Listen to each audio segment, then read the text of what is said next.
Hello everyone, in this video I will show you how to restore phone icon on Samsung Galaxy S24.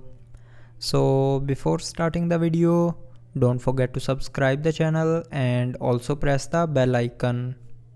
So if you have accidentally removed the phone icon from the home screen and now you want to restore it, so then swipe up and open the app screen, and from here find the phone icon, and after finding press and hold on it and drag it to top, and then